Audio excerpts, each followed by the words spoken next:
Assalamualaikum warahmatullahi wabarakatuh. Kita berjumpa lagi di channel saya. Jangan lupa subscribe dan like ya. Hari ini adalah hari kemerdekaan Republik Indonesia. Sekarang materinya adalah tentang kemerdekaan dengan judul pemahaman mengenai sejarah negara Republik Indonesia. Setiap tanggal 17 Agustus, masyarakat tanah air selalu memperingati Hari Proklamasi. Tanggal tersebut merupakan titik balik dari sejarah kemerdekaan Indonesia yang cukup panjang, di mana sebelumnya penduduk tanah air sempat dijajah selama bertahun-tahun. Sebelum proklamasi terjadi, terdapat banyak peristiwa penting yang melatar belakangi negara kita. Jepang kalah dari sekutu. Latar belakang pembacaan teks proklamasi dimulai atas penyerahan Jepang terhadap sekutu, di mana sebelumnya Jepang pada tahun 1944 telah mengumumkan bahwa Hindia Timur, yaitu Indonesia, diperbolehkan merdeka di kemudian hari.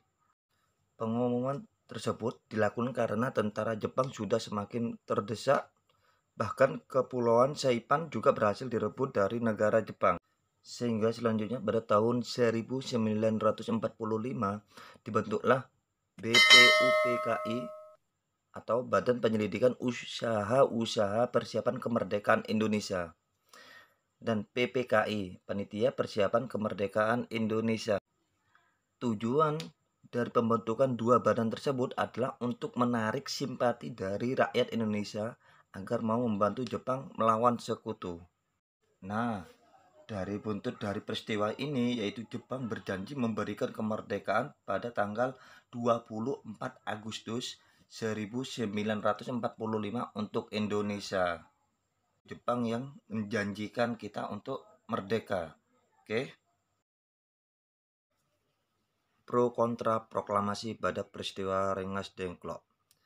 Sejarah kemerdekaan Indonesia juga mengalami pro kontra menjelang pembacaan proklamasi tersebut. Pro kontra ini terjadi antara golongan muda dan golongan tua, di mana golongan tua merupakan para anggota PPKI seperti Soekarno dan Hatta. Sementara golongan muda diwakili para anggota PETA dan para mahasiswa.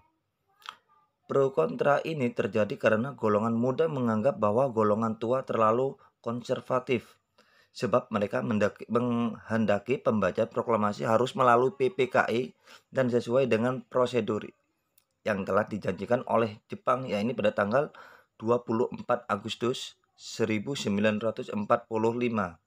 Nah, di sisi lain, golongan muda menolak jika proklamasi harus dilaksanakan melalui PPKI. Pasalnya, golongan muda menganggap bahwa PPKI merupakan bentukan Jepang dan mereka menginginkan kemerdekaan dengan kekuatan sendiri.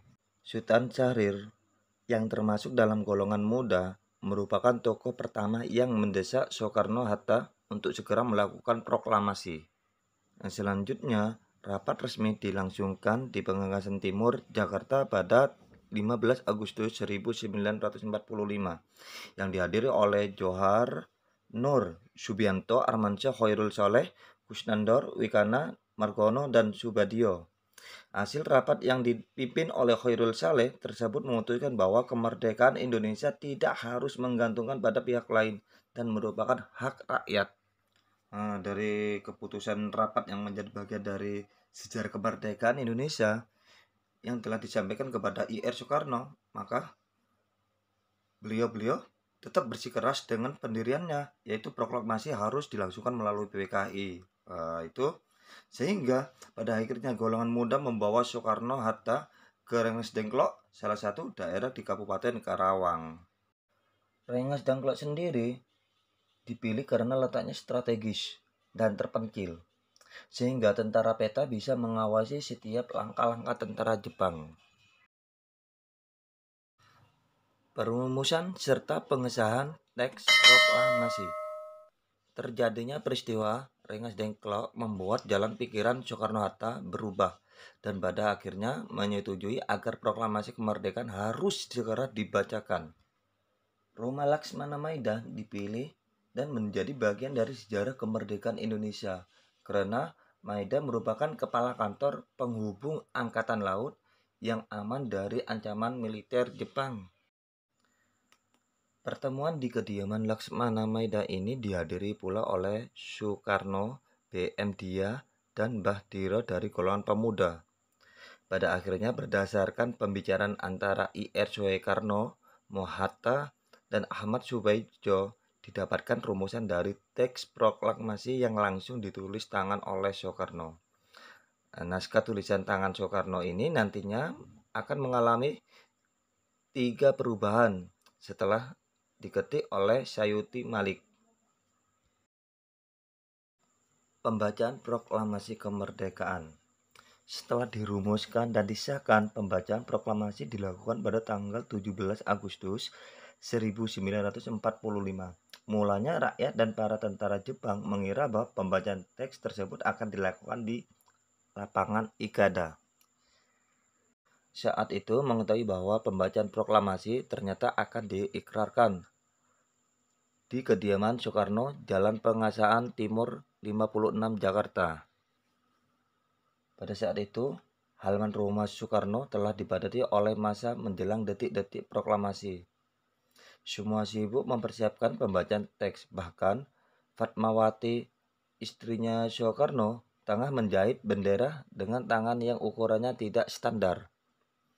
Perjalanan Indonesia untuk mendapatkan kemerdekaan memang tidak sebentar. Penduduk tanah air harus merasakan penjajahan yang kejam dalam kurun waktu yang bertahun-tahun. Bahkan setelah proklamasi dikumandangkan pun, masih banyak perjuangan lainnya yang harus ditempuh seperti pembuatan naskah Undang-Undang Dasar 1945 dan lainnya, agar Indonesia bisa menjadi negara seperti sekarang ini.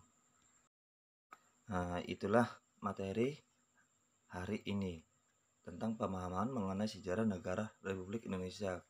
Itu sejarah-sejarah yang singkat yang saya bisa memberikan kepada kalian. Dan terima kasih.